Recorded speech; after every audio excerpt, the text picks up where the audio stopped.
வணக்கம் ஃப்ரெண்ட்ஸ். நான் Akilan, mechanical engineer.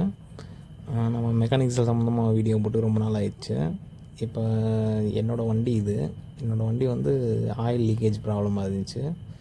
இப்போ பார்த்தீங்கன்னா உங்களுக்கே தெரியும், அதில் 2 டாட் ஆயில் லீக்கேஜ் இருக்குது. இதை வந்து நம்ம லோக்கலில் ஒரு மெக்கானிக்கிட்ட கொடுத்து, நான் இந்த மாதிரி டைம் இல்லை அப்படின்னு சொல்லிட்டு ஒரு மெக்கானிக்கிட்ட கொடுத்து வேலை பார்த்தது.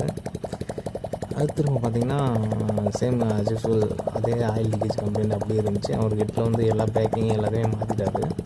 இருந்தாலும் ஆயில் லீக்கேஜிங் அப்படி இருந்தது. நம்மளுக்கு அந்த சாட்டிஸ்ஃபைட் ஆகாமல் எந்த ஒர்க்குமே நம்ம விட்டுறதில்லை.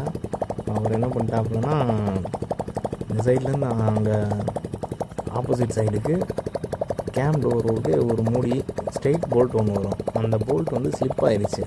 அந்த ஸ்லிப்பான போல்ட்டு இதுதான். இதை வந்து அவர் என்கிட்ட சொல்லவே இல்லை. ஸ்லிப் ஆகிடுச்சின்னு சொல்லி தான் நம்ம டோரு போல்ட்டு எல்லாம் சேர்த்து மாற்றிருக்கலாம். அவர் சொல்லவே இல்லை. இப்போ வந்து நம்ம அந்த இடத்த அரெஸ்ட் பண்ணியாச்சு. எப்படின்னா, நம்ம ஒரு ஸ்லீவ் போட்டு வேறு மாதிரி பண்ணி அந்த அலுமினியம் டோரை அரெஸ்ட் பண்ணியாச்சு. நெக்ஸ்ட்டு பார்த்தோம்னா வண்டி ஒரு 1/2 hour ஓட விடுறோம். திரும்ப பார்த்தோம்னா ஆயில் லீக்கேஜ் ஆகிருக்கு. சைலன்சர் வழியாக ஆயில் லீக்கேஜ் ஆகி கீழே விழுக ஆரம்பிச்சிருச்சு. இதுக்கு என்ன கம்ப்ளைண்ட்டு அப்படின்னு பார்த்தோம்னா, நம்மளுக்கு சைலன்சர் கழட்டுறது தான் வழின்னு ஒரே வழியாக முடிவாயிடுச்சு. சைலன்சரை கழட்டியாச்சு. கழட்டிட்டு பார்த்தோம்னா சைலன்சரில் ஆயில் வரப்போகிறது கிடையாது. சைலன்சரில் ஆயில் லீக்கேஜ் கிடையாது.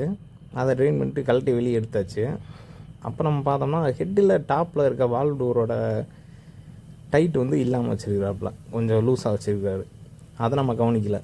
அது அந்த வழி ஒரு ட்ராப்பாக இறங்கி சைலன்சர் வழி லீக் ஆக ஆரம்பிச்சிருச்சு எல்லாமே.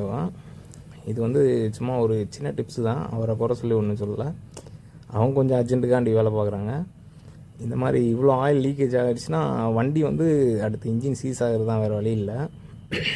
வண்டி இன்ஜின் மெக்கானிக்கல் ஐட்டத்தை பொறுத்த வரைக்கும் ஆயில் மெயின்டெனன்ஸ் ரொம்ப முக்கியம். அதை விட லீக்கேஜ் வந்து கம்ப்ளீட்டாக அரெஸ்ட் பண்ணுறது ரொம்ப முக்கியமான விஷயம்.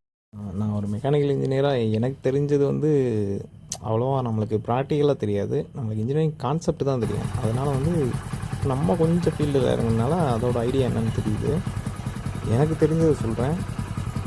வண்டியில் இருக்க இன்ஜின் ஆயில் வந்து ஹியூமனோட ஹார்ட்டுக்கு பிளட்டு சர்க்குலேஷன் மாதிரி, பிளட் சர்க்குலேஷன் குறைய என்ன நடக்குமோ அதே மாதிரி தான் இன்ஜினில் ஆயில் சர்க்குலேஷன் குறைய இன்ஜினோட லைஃபு, பெர்ஃபார்மன்ஸு எல்லாமே குறைய ஆரம்பிச்சிடும். லாஸ்ட்டாக இன்ஜினே பிளாக் ஆக ஆரம்பிச்சிடும். அதனால ஆயிலோட லெவல் மட்டும் கரெக்டாக ஆயில் லீக்கேஜ் ஆனால் என்ன சொல்லுவாலும் பரவாயில்ல, அதை மட்டும் கம்ப்ளீட்டாக அரெஸ்ட் பண்ணிடுங்க. இப்போ மணி ஒரு 12 மணி ஆயிடுச்சு. Good night friends.